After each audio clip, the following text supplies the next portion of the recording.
Hey, ladies and gentlemen. Welcome to the Vicki Chats podcast. I have a very special guest in the studio with me today, Norm Johnson, Executive Director of the Family YMCA. From the heart of Louisville to the deep everyday heart of Waterloo, Norm Johnson has spent his life carrying one simple mission wherever he goes, helping communities grow stronger, healthier, and more connected.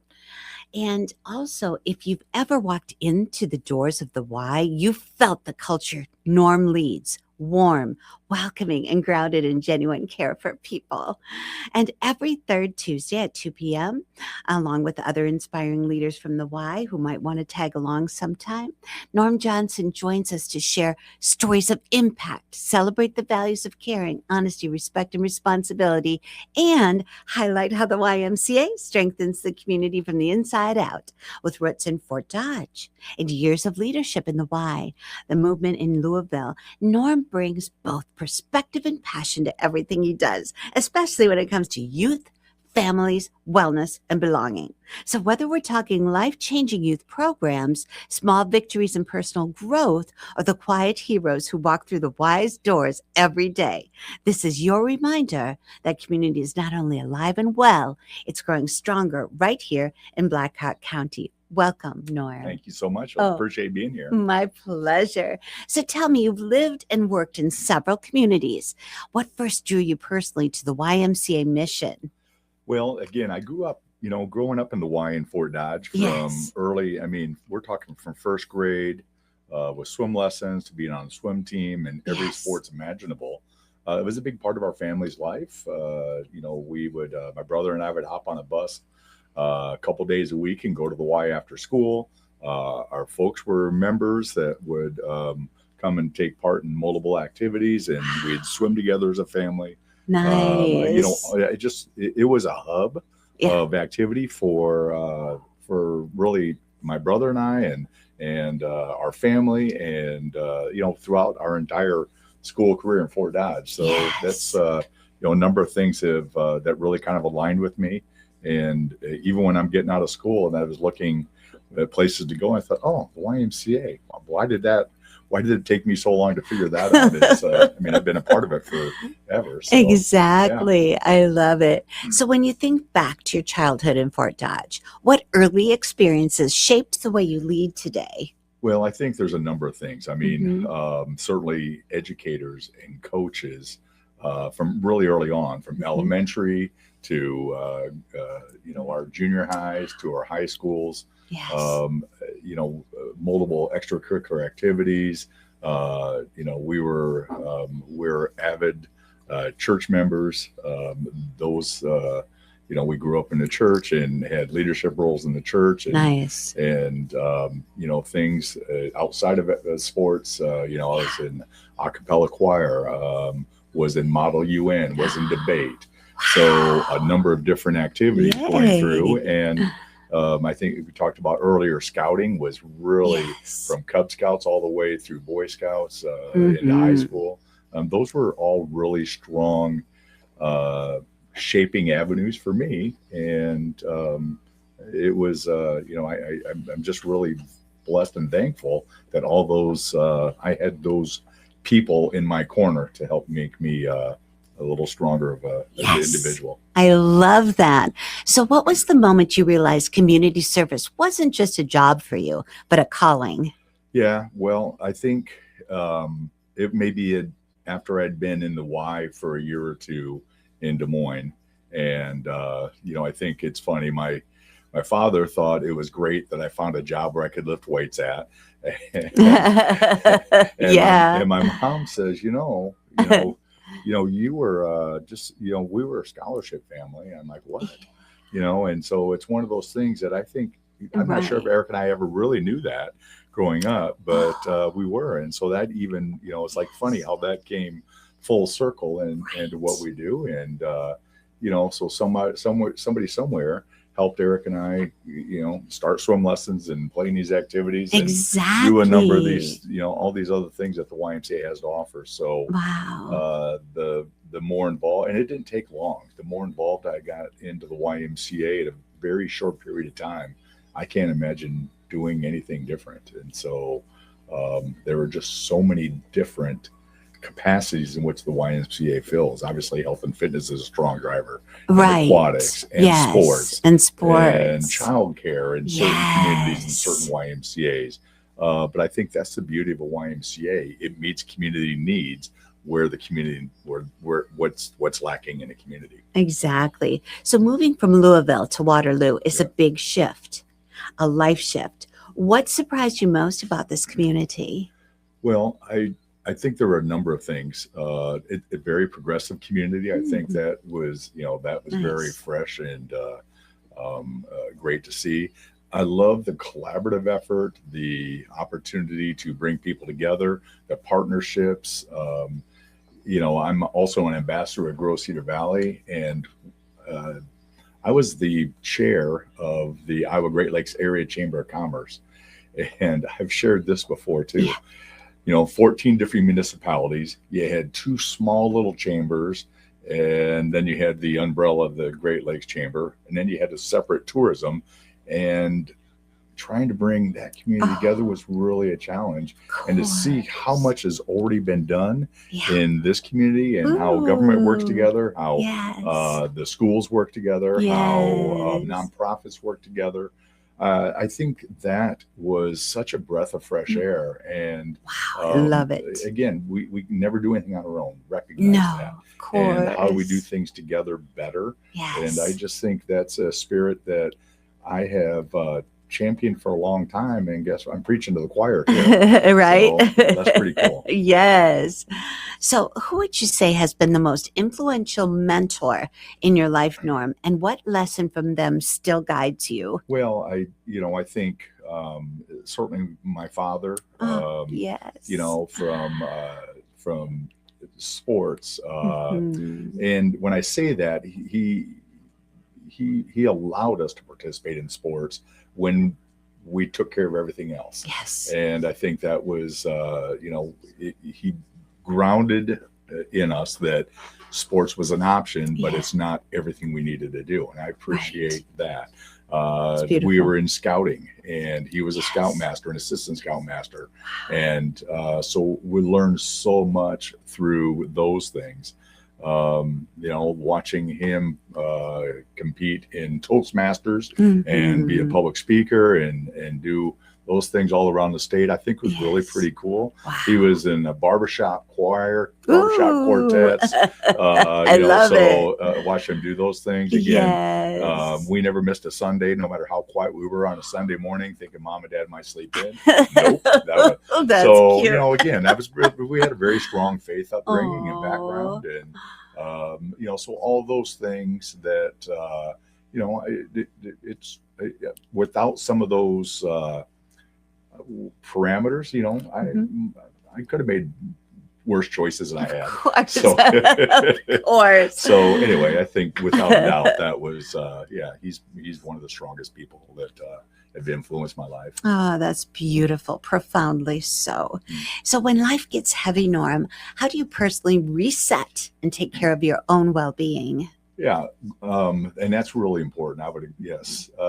So it's important to me that I am training most every day of the week. Wonderful. I love to, I love to listen to music. Yes. And that's a kind of a cathartic way out for me. Oh, that's beautiful. I think some people will think, I love to do woodworking. I love to do construction. And I think sometimes people are like, hey, you got to slow down. No, this is a whole different vessel for me to go ahead and relax, and it stimulate a whole different part of my life. Yes. And I think that's really important to me. And, and then just, spending time with people and hanging out and, doing those type of things. So those are really my outlets, if you will. Yes. And what part of your story do people rarely hear, but you feel has shaped you the most? That's a really good question, Vicki. I don't know how much I've ever talked about scouting in my life. And so that was really, I will tell you that I think that caught me off guard in a number of things, especially when I got into the military, on how things, we have to do these 30 basic skill test. And quite honestly, 20 some of those I learned in scouting, from first aid to, fires and, and camping skills and all these other things. And so I think that was, pretty neat. Yes. I was the president of the a cappella choir, not somebody who was a varsity wrestler talks about a lot. No. So, again, you talk about diversity right there, wrestling choir. Yes. So that was, that was really pretty cool. And again, something my father instilled in me early on. Those are probably a couple things that, people really don't know much about. Right, exactly. So when you walk into the Y quietly and just observe, what moments move you the most? Yeah, I share this with my staff team all the time, is that, I'm able to walk around the facility, and it doesn't matter which YMCA I've been a part of. I take 5 minutes, 10 minutes to a walk through the facility, and I see people that don't have maybe some of my God-given ability that are working hard to be better. Yes. And I think that's inspirational all the time. See somebody who is, and it doesn't matter their ability, that they are working hard to be a better them, and whatever their goal is, if they even have a goal. Those to me, I think I can always be inspired through that. And whether it's walking through the childcare, certainly walking through the wellness centers, seeing people swim, it's a different, again, I think that's really special about what I get to do in my role. Yes, I love that so much. So let's talk about the indoor triathlon. Yeah. This Saturday at 8 a.m. So how did this event come together, and what inspired the Y to offer an indoor version of a triathlon? Well, I think, one of my board chair, Penny Andorf, is an incredibly passionate triathlete. Has been putting these on. We do the outdoor triathlon, and I think this is a bucket list for a lot of people to do a triathlon. Yeah. And here's an opportunity to do one indoors, and so it's a little safer to be able to do. So it's with the pool, we have lifeguards there. You can touch the bottom. It's a lot different than swimming in a lake or a river. The bikes are on our studio cycling bikes. Nice. And so chances of falling off those, worrying about traffic, that's a moot point.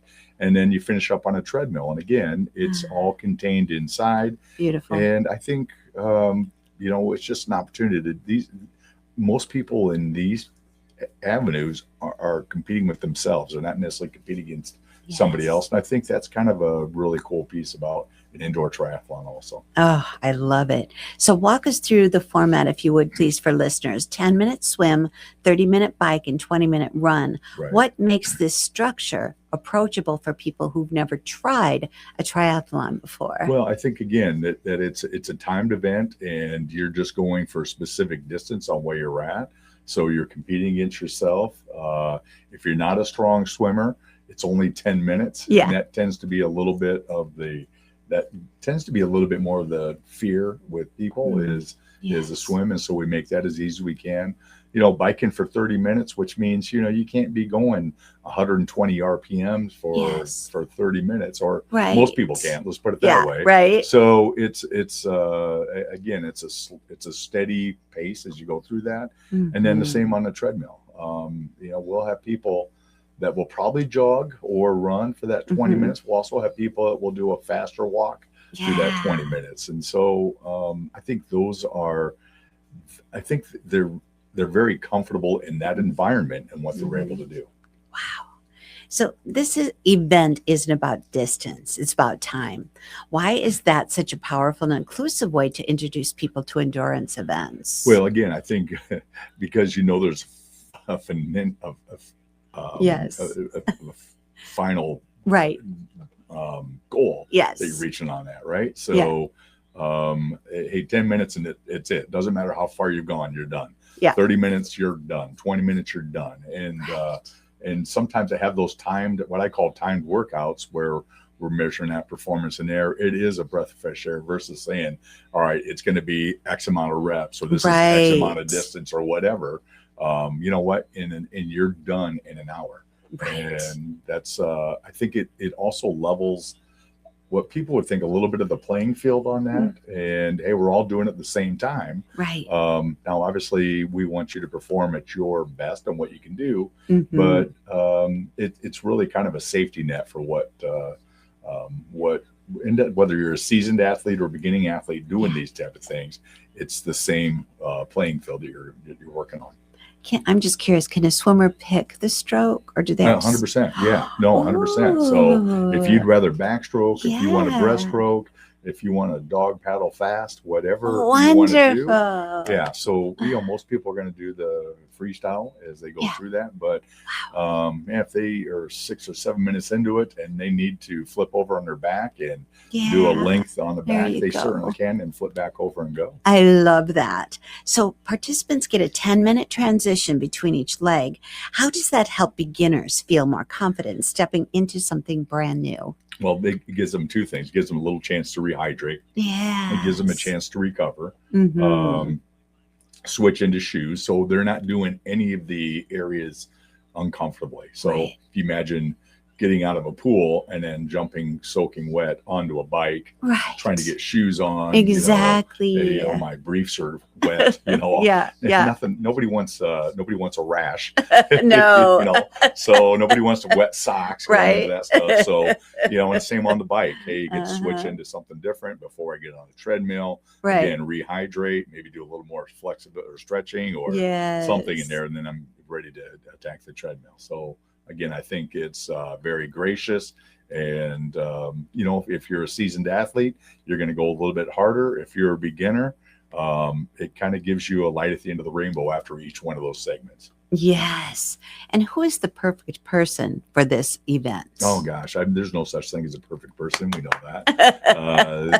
It's who wants to do it. And I think it's I think that, Penny's got so many cool stories that she'll share about somebody who started off in this realm and then have, evolved into a sprint triathlon, into a half Ironman, into a number of pieces. And I see those at the YMCA all day. That's why. So I said it's kind of these inspiration moments to watch somebody that, is really, maybe they struggle with certain aspects of their health and well-being, and they're just trying to become better. And I see that in these athletes too. Wow. So switch the subject a little bit. Your Early Learning Center partners with families to nurture young children during crucial early developmental years. So how does that program support both kids and parents in the community? Yeah, I think that's one of the great things we look at. So our Early Learning Center, we partner with the HHS, we partner with Head Start. Nice. I think one of the great things we have in our Early Learning Center is we have very caring, dedicated staff. We have really strong trained staff. They do a ton of education. They meet weekly on certain goals and skills to allow them to be a little bit better teachers with the kids. I think those are really important pieces. I also think that one of the things about childcare that people forget about, and when it comes to the family, is that time allows parents to continue their education, to work, to continue providing for their families. And so otherwise, wherever the kids go. Right. And they get to come to the Y. And what I'm so proud of is they get to use all of the Y. So if they're basically a pre-toddler up, I mean, we have a small pool, so we use sometimes we just call it the small pool. Some people, the ELC might call it the baby pool, but, and that's it's a warmer pool. We do it as a therapy pool, but they are able to take swim lessons and swim in that pool. They use the entire gymnasium. We have a kids gym they're able to use. We have multiple playgrounds out there. They get on the track when it's not busy. I mean, we don't take these things over when there's a ton of members out there, but there are certain downtimes we're able to use portions of the facility that no other place in this community has. And I think that is awesome. And to me, the most important part of that is we're influencing these young kids about healthy aging at a very, very early age. Mm-hmm. And I have been on the record, healthy aging doesn't start at 55 or 65. No. It starts really right away early on, and they're learning these habits. These habits are fun. Mm-hmm. And, even when we do kids yoga, I mean, you think you're going to have a 3 and a 4-year-old sit still in a yoga class, but it's amazing that these kids will listen and will go through that. And so these are, again, life skills that hopefully they're able to take and develop and continue throughout their life. Yes, I love it. And swim lessons and competitive swim opportunities go beyond fitness. They provide and promote water safety and lifelong skills. Why are these aquatic programs so important to the Y? Well, again, they're important to the Y. That's part of our background. It's really important to the community. It's important to our nation. And I say that is we recognize drowning is the number one leading cause of accidental death for children under the age of 4. There's some new statistics that have come out here in the last couple of years that also recognize that drowning is the leading cause of accidental death for individuals that are 65 and over also. And so we see it on both ends of the spectrum. And in between, I mean, we're talking second or third or fourth, depending on that age demographic. So it's such a tragedy when something like that happens. So for us to provide swim lessons or safety around water programs, we're trying to do a couple things. Teach a lifelong skill. We're trying to keep people safe, not just the kids, but we do adult swim lessons. We have a very special grant that we were awarded, and that is with one of our community partners is Goodwill and Special Olympics. We combined together, and I had met with their staff, and we talked about an opportunity to provide adult swimming lessons for these special need athletes. We could hopefully get more athletes to participate in the swim program at their state games and do some things there. And so we're getting swim lessons for 60 adults that have very poor, if any, swim lesson skills to be able to hopefully get them to be able to swim a length of the pool as we go through. Otherwise, we at least keep them safe. And again, so that's one avenue. And then we have a competitive swim team. We have roughly 20 youth that are on a swim team. They compete against other YMCAs around the region. We had one that's already qualified for both the state meet and the regional meet. So, again, to me, in all the Y sports, we're about development. We very seldom are going to look at a lot of outside of the swim team where they can participate in swim meets. They don't have to, but they're encouraged to. But I mean, we're about developing kids, and part of that development is keeping it fun for them, learning fundamentals, but having fun. Learning certain strategies, but having fun. And as they get into high school and above, there's coaches and trainers that are going to be able to take those basic skills and really fine tune them. But that's probably not our role most of the time. So the Y's Financial Assistance and Open Door Scholarship Program strive to ensure no one is turned away because of inability or ability to pay. So how has this impacted your ability to serve families who otherwise might not be able to participate? So without a doubt, this is one of our strongest underlying programs that probably a lot of people don't know about the YMCA. So in this past year, we have subsidized and proudly subsidized a little better than $400,000 in YMCA programs. So a tremendous amount of those programs are through financial assistance scholarships, through our membership programs. Again, we have a sliding rate, sliding scale that you demonstrate need. And so we are able to do some great work with families and youth in those realms. Our before and after school programs, there is, again, sliding scales. We're working through that. Our early learning centers, I said, we're a huge partner with HHS and with Head Start. And so we help subsidize those. And I think what people don't realize is a number of other areas that let's say for the childcare side, that other entities may ask for the difference between what's being subsidized, and that's never been the why. We don't we don't believe in that. Yeah. Our sports programs, again, there's not a program out there that we're able to do that we do or offer that doesn't have some financial assistance with it. Then we look at our Live Strong program, some of our community integrated health programs. Those are free programs that we invite the community to partake in, so they can gain some of their health back in their battles of whatever that chronic disease they may be working on. Wow. And I've been with YMCA's, never led a YMCA, or when I've come upon a YMCA where they have capped that financial assistance, that went away in a hurry.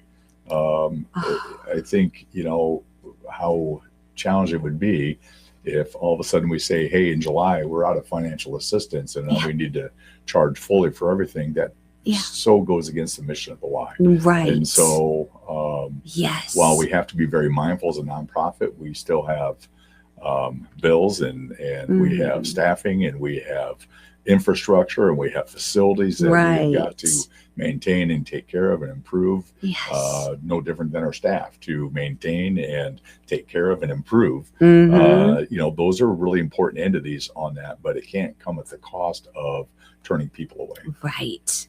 So beyond programs and classes, what are some community events or initiatives at the YMCA that listeners might not know about, but have a big impact locally? Well, we have something, it's a National Healthy Kids Day that comes up in April. And so it's a family event where our youth are able to come out, participate in, about a dozen different activities and stations. Multiple community partners are getting together with us and doing some of these pieces. Nice. The community integrated health, I think, comes to mind that most people think, recognize we do some things with health and well-being, but we don't talk about our diabetes prevention program. We don't talk about our Live Strong cancer program. It's not we don't talk about it. People just don't necessarily see us in that realm. In Louisville, we had diabetes prevention. We had a healthy weight in your child. We had Parkinson's programs. We had Live Strong programs. We had self-monitoring blood pressure programs. We had Alzheimer's programs. We had arthritis programs. We used to have a lot of those programs here. We had a falls prevention program. So again, there are so many things that we can do with the YMCA and in partnership with our healthcare providers. And I think that's one of the cool things that the YMCA really does in the community that maybe people don't recognize. Exactly. Also, our before and after school care and our early learning center. Again, they forget about, we're helping continue that education for youth, or our summer day camp program. So we help slow down that summer learning loss. And I mean, I got statistics galore that will talk about somebody that's been in a program from June through August, and that learning curve drops down. We're gonna lose some of it. But I mean, less than 10% versus somebody that is not in a program where it may be as much as a 50 or 6% decline. And so some of the teachers aren't necessarily having to start over when they go through those things. That they're able to come up through that. So I think love it. That's just, those are, kind of underlying pieces of what the YMCA does, but those are our strategies, our goals when we're working in those program areas. Wow. So in light of the Strong Kids campaign, what are some stories or examples of hope and impact that this year's campaign has already helped create here in Blackhawk County? Yeah, well, again, if you can think about any early learning center and parents that are looking for childcare, and whether it's affordable or what you think is affordable are sometimes two different things. But offering childcare, and it's quality childcare with nutritious meals, with caring staff, that has so much to offer, that we are working to get kids prepared for kindergarten. They're getting prepared for their education. Those and there are abundance of stories coming out of those, quite honestly, daily from the parents, and they're so appreciative of that. Aquatics programs, again, learning some self-confidence.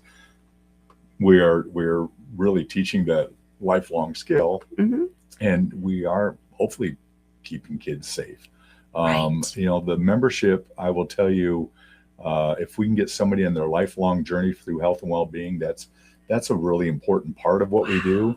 I also say that social interaction that we offer in the YMCA, whether it's through group classes, whether Yeah. it's through camaraderie sessions at the coffee tables, whether it's through sports leagues, whether it's in special events that we're able to offer, those are really strong impacts that Yes. that we hear about. And again, stories very similar to mine. That hey, I needed a little extra help, and the Y was there for me to do those things. It's always amazing to me when somebody will come and kind of share their personal testimony on that. And Yes. again, those, nobody's wearing a big bright orange helmet and they come in to say, hey, I'm on financial assistance, or I needed some help. Right. We're all just we're commingling together. Yes. And I think that's the beauty of the Y. Commingling. I love that. So with the spring ahead, what upcoming events or new offerings at the Y are you most excited to share with our viewers? Well, I think some of the spring offerings we have are, we're doing another session of basketball. We're doing soccer, both indoors and outdoors.